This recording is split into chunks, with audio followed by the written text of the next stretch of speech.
Hiya, it's Jason from Jason's Jungle.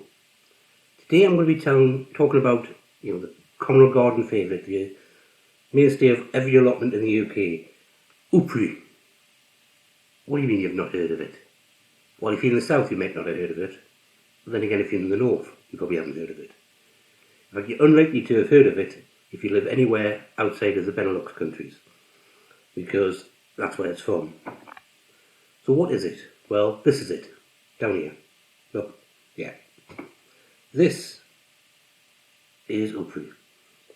The bulb, but it's actually from a leek. It's a variety of leek that is grown for these bulbs. These bulbs have a specific name, they're called brood bulbs. I didn't make it up, I just have to go with what they're called. It sounds different to the Dutch, but I can't pronounce Dutch, and I'd hate to insult any Dutch viewers by trying to. So they grow like normal leeks, except you don't sow seed, you sow these little balls, these brood balls. Now, you get lots of them off of, so this is what I've got, these little balls are what you sow. Now, the balls, as you can see, are grown under the skin, but they also grow around each base. So there was probably lots on here. Each leaf puts a skin in, and then has one of these growing at the base. So you get loads of these little brood balls growing there. Now normally hanging right around the very outer rim of the base, around the roots, you get the small ones, and these small ones are pretty small. So if I compare some of the size to these here, you can see that they're quite small and they tend to drop off. So when you harvest them, you can have lots of these dropping off into your garden. And that's how I got this crop, because I didn't plant any last year.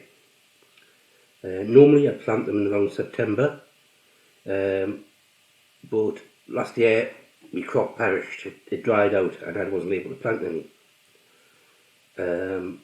So these things which had dropped off the plants grew into, well, you can see, quite a bit bigger. So if that turns into that, I can hear some of you thinking, what happens if I was to plant that one? Well, these are little baby ones. That's a fully mature. And as you know, fully mature brood balls have one thing on their mind, and that is propagation. So you can see this is what happens when a mature one grows. It's still split off into lots of little bulbs, but they're no bigger than the ones that we get from the regular size, from the little ones. It's sent up a flower stalk all the way up here, as you can see, scapes, tasty, you can eat them same as you can eat leek scapes. And that goes right through the centre of the old bulb, and then around it you have lots of these new brood balls. So you don't really get any much benefit from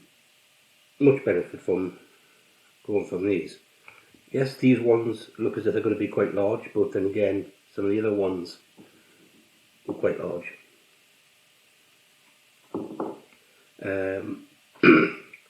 So I'd much prefer to eat these and plant the tiny ones if I'm going to get these size, or even these size.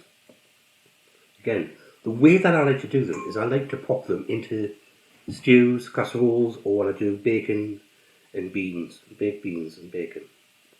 Just clean them up, take off the roots, take off the dirty skin, and throw them in whole. The taste of these, well, when they're raw, the taste is sweet with a leakiness, followed on by a very slight hint of garlic, and they are absolutely raw. But when they're cooked, the flesh breaks down to a puree, and you bite into this. When you put it in your mouth, you suddenly got this little bag of wonderful sweet puree exploding flavours all over the place. And I think when I do baked beans and bacon, it goes really well with the smokiness of the bacon and the beans and the tomatoes, and it tastes glorious. As I said, oerprei is what I know them as, but I have seen them called either pearl leeks or pearl onions. And you can see, when you're looking at that, pearl onion is not a bad suggestion of the name. If you remember, traditionally, leek, onion, garlic, there was no rules in what the alliums were called what. So a leek could be called an onion could be called garlic, or vice versa. And that's them.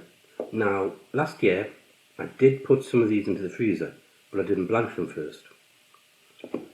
And a couple of months later, went in and they had started to grow.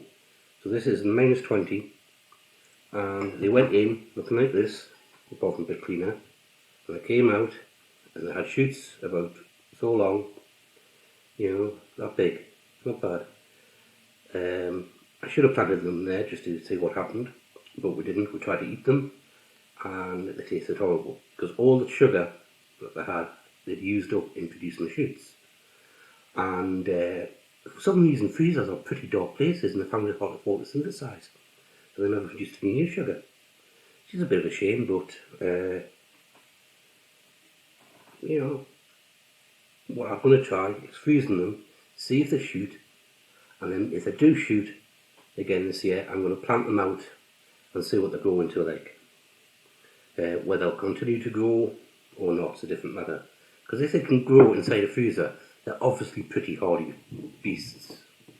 Now I have another patch where I just put a few bulbs in and just left them, and they've been there about 3 years I think. I can't remember, something like that, 3 or 4 years. And I just left them there, and they've all multiplied up. And now, there probably is a thick patch of bulbs about this, which makes it a backup patch. So if I'd got none, this year I would have been digging them up and using them to seed next year's harvest. But it seems that I've got all of these. I'm going to be, well, some of them, these size, they're harvestable, edible size. All the small ones, they're going to be planted. Now, to try and make sure I don't dry them out again, I may plant them in pots earlier so that they've got a chance to send the roots down and grow before I transplant them into the garden. So I might do that maybe it's in end of July, August, whatever, or possibly the beginning of July, whenever it takes me fancy, I don't know. But I've got quite a lot here in there, and as I said, I've always got the spare patch if everything goes pear-shaped. And that's all I've got for now for oerprei, and I'll show you later on as I go through the year.